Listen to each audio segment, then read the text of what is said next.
बिस्मिल्लाहिर्रहमानिर्रहीम। आज हम कैलकुलस की एक्सरसाइज 12.3 करेंगे। उस एक्सरसाइज में हमारे पास डॉट प्रोडक्ट है और उसकी प्रोजेक्शन पर कुछ क्वेश्चंस हैं, तो हम इन क्वेश्चंस को डिस्कस करेंगे क्योंकि हम लास्ट लेक्चर में इसके फार्मूलाज उनकी डेफिनेशंस को बहुत अच्छे से पढ़ चुके हैं।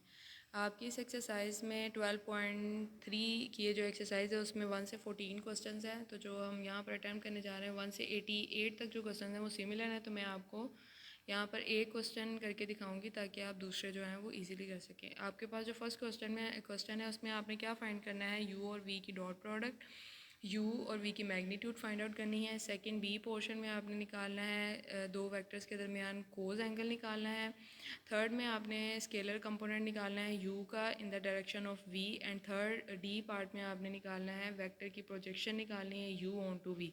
दो वेक्टर्स आपको दिए हुए हैं, आपने u डॉट वी निकालना है, तो उसके लिए आपने v डॉट u निकालना है। तो आप यहाँ पर u डॉट वी भी निकाल लें, इससे फ़र्क नहीं पड़ता, आंसर सेम आता है क्योंकि ये इसकी प्रॉपर्टी है कि u डॉट वी बराबर है v डॉट u के। तो यहाँ पर v डॉट u करेंगे तो v की जगह पर v का वेक्टर लिखेंगे और u की जगह पर u का वेक्टर लिखेंगे।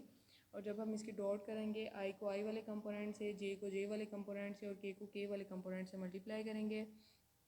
यहाँ पर जब इसको सिंपल करेंगे तो हमारे पास आंसर आ जाएगा -25। नेक्स्ट है वी वेक्टर की आपने मैग्नीट्यूड फाइंड आउट करनी है और यू वेक्टर की मैग्नीट्यूड निकालनी है, यानी कि उसकी लेंथ निकालनी है। उसकी लेंथ का भी आपको फॉर्मूला बताया गया है और दोनों की लेंथ जो है वो 5 आएगी यहाँ पर। नेक्स्ट आपने उनके दरमियान में कोज एंगल निकालना है यू और वी के दरमियान में, तो उसका जो फॉर्मूला है वो ये है, cos theta is equal to u dot v over u magnitude v magnitude. U dot v आप ऊपर ऑलरेडी निकाल चुके हैं, यू मैग्नीट्यूड भी आपने निकाली है, वी मैग्नीट्यूड भी निकाली है, तो सब्स्टिट्यूट करेंगे तो आंसर आपके पास -1 आ जाएगा। नेक्स्ट है बहुत इंपॉर्टेंट क्वेश्चन कि आपने स्केलर कंपोनेंट निकालना है यू का in the direction of v. तो इसकी जो डेफिनेशन है वो ये है, स्केलर कंपोनेंट जो कि मैंने आपको बताया था कि एक वेक्टर है उसके दो कंपोनेंट्स होते हैं, एक उसका अलोंग एक्स एक्सिस होता है और एक उसका अलोंग वाई एक्सिस होता है। तो जो स्केलर कंपोनेंट होता है उसको हम, अगर ये वेक्टर u है तो स्केलर कंपोनेंट को हम u कोस ऑफ थीटा बोलते हैं, और जो वेक्टर कंपोनेंट होता है या जो उसका हॉरिजॉन्टल कंपोनेंट है उसको हम u साइन ऑफ थीटा बोलते हैं। ठीक है, तो यहाँ पर हम उसका स्केलर कंपोनेंट निकाल रहे हैं u का, और मैंने बताया था जब भी किसी डायरेक्शन में आप वेक्टर निकालते हो तो उसको उसके साथ मल्टीप्लाई कर देते हो, यानी कि उस यूनिट वेक्टर को उस वेक्टर के साथ मल्टीप्लाई कर देते हो जिस वेक्टर का आपने स्केलर कंपोनेंट निकालना है।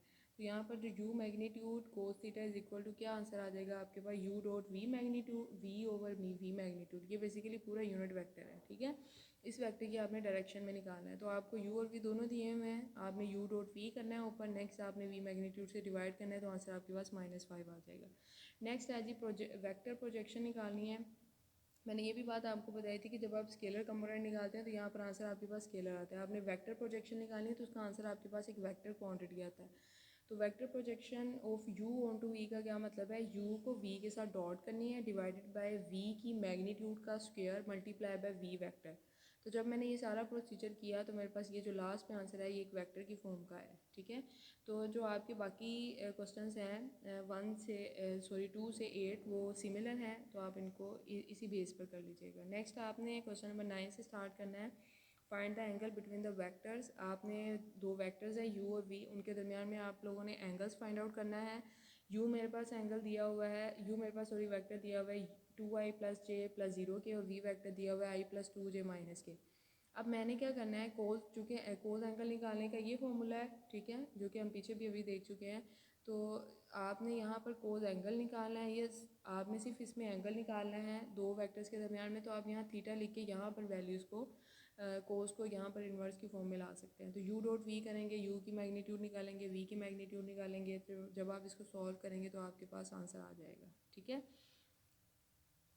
आपके 10 से 12 तक जो क्वेश्चन हैं वो सिमिलर हैं। नेक्स्ट आपके पास है find the measure of the angles of a triangle whose vertices are a b and c। आपके पास ये वर्टिसेस दिए हुए हैं और आपको कहा गया है कि आपने एंगल मेजर करना है ट्रायंगल का। ट्रायंगल के अब 3 एंगल्स हैं, ठीक है, कोई स्पेसिफिक नहीं उसने मेंशन किया हुआ, उसने तीनों के बारे में बात की है, तो इसका मतलब आपको तीनों निकालने पड़ेंगे, आपको a b और c। यहाँ पर मेंशन सब एंगल्स निकालने पड़ेंगे। तो जब आपने यहाँ पर a वर्टिसेस पर एक एंगल निकालना है तो आपको दो वेक्टर्स, क्योंकि एंगल जो होता है वो दो वेक्टर्स के के ज़रिए बनता है, ठीक है। दो वेक्टर्स के जब इनिशियल पॉइंट जो है वो आपस में कंसाइड करते हैं तो उनके दरमियान में एक एंगल बनता है, वो हमने कैसे निकाला। मेरे पास ये, मैं क्या करूँगी, मैं ए बी फाइंड आउट होना चाहिए मेरे पास और ए सी मेरे पास फाइंड आउट होना चाहिए। तो सबसे पहले आप, चूँकि आपने तीनों वेक्टर्स निकालने हैं, तो फिर आप तीनों के लिए आप A B C A C B A C B ये सब फाइंड आउट कर लेंगे आप चीज़ें। तो मैंने यहाँ पर ये सब चीज़ें फाइंड आउट की ताकि जब मुझे जिस तरह का मैंने एंगल फाइंड आउट करना हो तो उस तरह की मेरे पास वैल्यूज़ आ जाए। अगर मैंने ए पर एंगल फाइंड आउट करना है तो मुझे किसकी ज़रूरत है, मुझे A B dot A C की ज़रूरत है। आपने यहाँ पर बहुत ख्याल रखना है कि आप ए बी और सी ए ना लिखने बैठ जाएँ, क्योंकि इससे गलत हो जाएगा। तो ये बहुत वेक्टर में ध्यान रखा जाता है कि आप चूँकि ये वेक्टर ले रहे हो, अगर आपने ए से शुरू किया तो फिर आपको ये और ये चीज़ लेनी पड़ती है।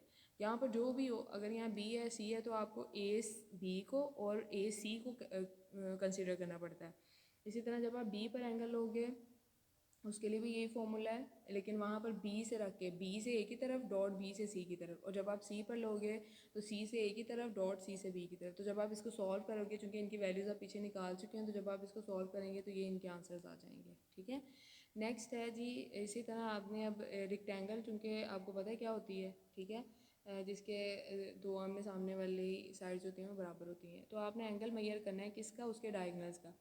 उनके डायगनल के दरमियान में आपने देखना है कि इनके डायगनल के दरमियान में कौन सा एंगल होता है, ठीक है।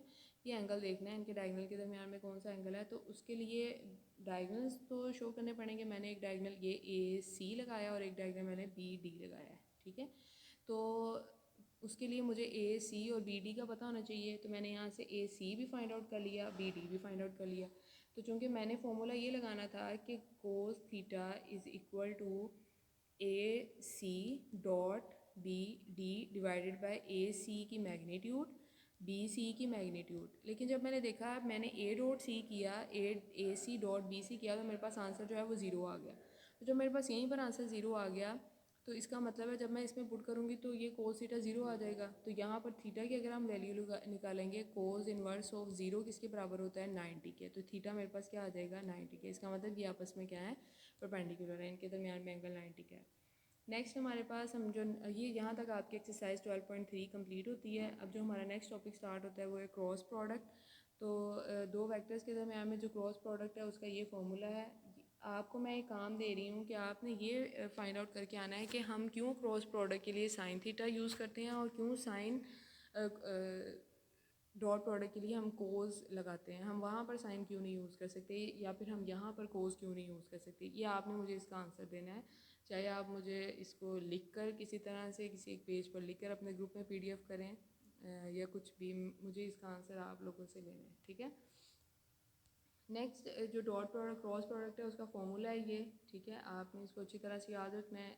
जब आप एक्सरसाइज करेंगे तो ये बहुत दफ़ा आएगा, तो आप इसको यूज़ करेंगे। जैसे हमने डॉट प्रोडक्ट में पढ़ा था कि दो वेक्टर्स की डॉट प्रोडक्ट करें, तो जब हम दो वेक्टर्स की परपेंडिकुलर की बात करते हैं कि दो vectors are perpendicular to each other, then फिर हम ये कहते हैं कि उनकी डॉट प्रोडक्ट जीरो के इक्वल है। तो यहाँ पर भी जब हम टू वेक्टर्स के पैरेलल होने की बात करते हैं कि two vectors are parallel if and only अगर उनकी क्रॉस प्रोडक्ट जीरो है, यानी कि अब यहाँ से ये चीज़ बन गई कि अगर दो वेक्टर्स परपेंडिकुलर हैं तो हम उसको कैसे शो कर सकते हैं वो परपेंडिकुलर है, अगर उनकी डॉट प्रोडक्ट जीरो के इक्वल आ जाए। तो दो वेक्टर्स पैरेलल हैं तो ये हम कैसे शो कर सकते हैं, अगर उनकी क्रॉस प्रोडक्ट जीरो के इक्वल आ जाए, ठीक है। तो ये इफ़ एंड ओनली इफ के साथ है। नेक्स्ट आपके पास है चूँकि ये एक रोटेशन होती है आई जे और के के लिए।